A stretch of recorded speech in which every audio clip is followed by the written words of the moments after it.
Hey, yeah, my name is Jeffrey. I want to buy a house, but I don't have 20% down. Yeah, is this the person that can help me finance a house? Yeah? Okay, great. Well, guess what? I don't have a down payment. Yeah, I'm actually unemployed, make no money at all. Hey, so I just returned to the workforce. I'm only 6 months in. Can I still get a house? So me and my friend actually want to buy a house together. Is that possible? Hey, is there any programs that allow you to get your down payment covered? Hey, I just bought a car, I have some debt. Is it still possible to buy a house? I'm actually not sure how much I qualify for. I was hoping you could help me figure that out. What's up, you guys? Welcome to Home Alone with Saeed. Some of those questions I hear every single day from new home buyers looking to get into their first home. I'm a licensed loan officer and I educate people on the daily about what they need to get themselves pre-approved and how they can get themselves into a home. So hopefully in this video, I'm going to show you how easy it is and how quickly you can get pre-approved, make an offer on a home, and get yourself into a house. So you're not paying rent anymore, you're not paying a landlord, you now become potentially a landlord, start renting out your rooms, renting out your house, and start making that profit for yourself because now you are a homeowner. So let's get right into it. So some of the things that I hear on a daily basis about getting yourself pre-approved is the down payment. Most people think that getting themselves into a house requires a 20% down payment. That's not true. 20% down payment is only necessary to eliminate what's called mortgage insurance, or PMI.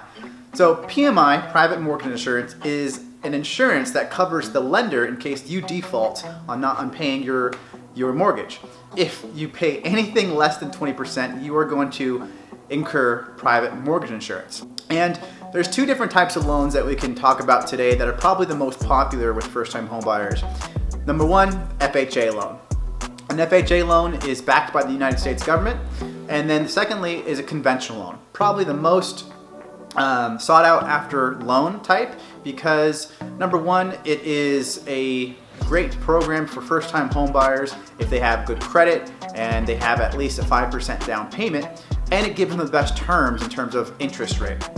So PMI is incurred when you put anything less than 20% down. And the difference between an FHA and conventional loan is that on an FHA loan, your PMI stays on your loan for the life of the loan. So no matter how much you pay off, your private mortgage insurance is always going to stay on that loan. On a conventional loan, your private mortgage insurance actually drops off after you reach 80% loan to value, meaning you have paid down your loan at least to 20%, so you only have 80% loan out against the house. So typically when you have good credit and you have at least a 5% down payment, the best way to go is a conventional loan because you're gonna eventually get that mortgage insurance dropped off. You're not gonna have such a high mortgage insurance up front, and you're gonna have a better interest rate, meaning a lower monthly payment. So those are the differences between an FHA and conventional loan regarding PMI. The next thing is credit. Most people believe that having excellent credit is what's gonna help them get into a house. But having good credit or great credit is only one factor of getting themselves into a house. And guess what? You don't need perfect credit to get yourself a home loan. The minimum score for an FHA loan in 2021 is 600. There are some lenders out there will go down to 580, some even lower. But the company that I work for, we cap out at 600, so you need at least a 600 credit score to get yourself into an FHA loan. If you get a 620 credit score or have a 620 credit score or even a 640 credit score, you open yourself up to the ability to get down payment assistance loans where you can actually get some of your down payment covered by the state that you live in. So I would check with your state to see if those programs are available and see what actually credit score you need. The next thing I want to talk about is your debt to income ratio. So with FHA and conventional loans, they're going to have different debt to income ratio requirements. So we as lenders are always taking a look at your credit report. We're pulling credit reports, we're seeing what your credit score is, number one, seeing how many derogatory accounts you have, if you have any, how many accounts you have open with balances and monthly payments. And we're taking all that into account and seeing exactly what your debt to income ratio is based on those things. So what I do when I pull a credit report, I'll take a look at all of your debts showing on your credit report, and I'll look at all the payments. So the payments are going to be added up along with your proposed monthly mortgage payment So what you're going to incur once you get the mortgage. So we add those up and we divide that by your income. That's going to be your debt to income ratio. Your debt to income ratio is extremely important when you're trying to qualify for a house, because if you're too high of a debt to income ratio, you're not going to be able to qualify. Most of the time, your debt to income ratio needs to be below 45%. If you're going with an FHA loan, sometimes they'll allow you to go up to 50%. And other loans like VA loans for veterans, they'll go up a little bit higher, depending on if you are in good standing with your credit balances and your credit history.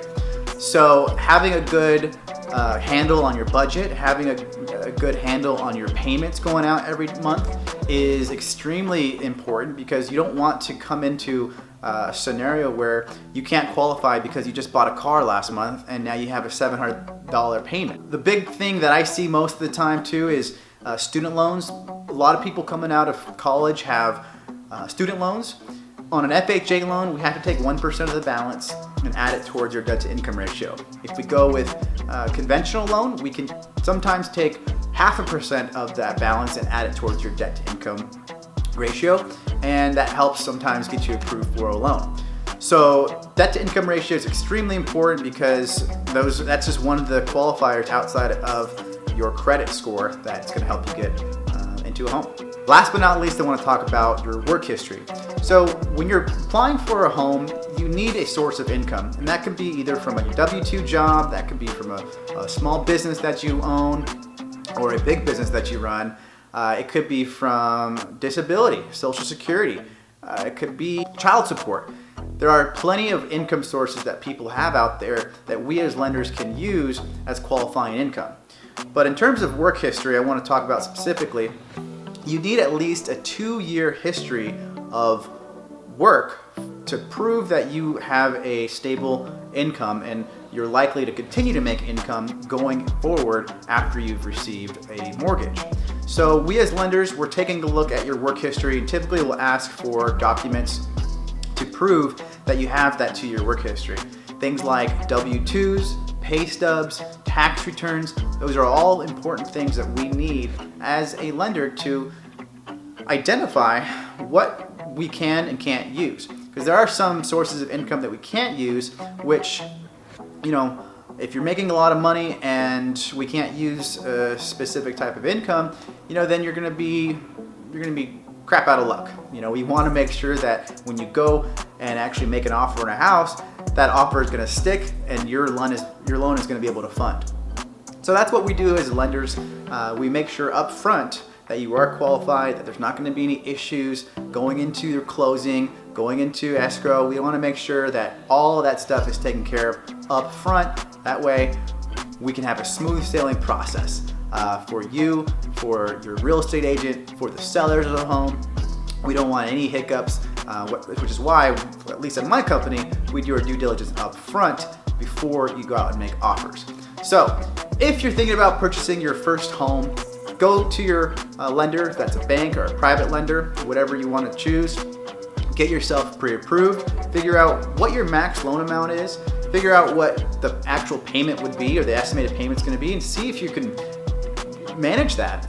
See if you can budget that into your monthly expenses, because at the end of the day, you're going to incur a new expense. You don't want to be what they call a house poor, paying all your money that you make at your job or wherever your income source is to your mortgage. You want to be comfortable. You want to still have some income to do things that you like and have fun. Obviously, I like to have fun, so I want to make sure I'm not house poor.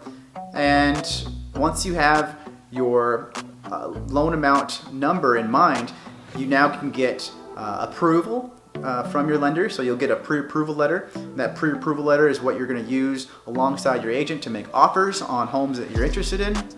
Once the seller of the home accepts your offer, bada bing, bada boom, you're going to sign. You're going to go through the rest of the process with your lender. And once that process is complete, you're going to be a homeowner. So that is pretty much the simplest way that I can break it down of buying your first house. It's not that difficult, guys. A loan officer like myself in your area will be able to share what that process is for them, in their company. And And if you're interested in getting pre-approved with me, I could definitely help you get started. We have loan officers all across the country that will be able to get you pointed in the right direction wherever you may be. So let me know in the comments what questions you have. If you want me to dig into anything deeper, if you want me to share a little bit more about a specific portion of this video, I'd be happy to do that in a separate video. That's how you buy a house, guys. Let me know. Hope you're doing well. I'll see you on the next one. Peace.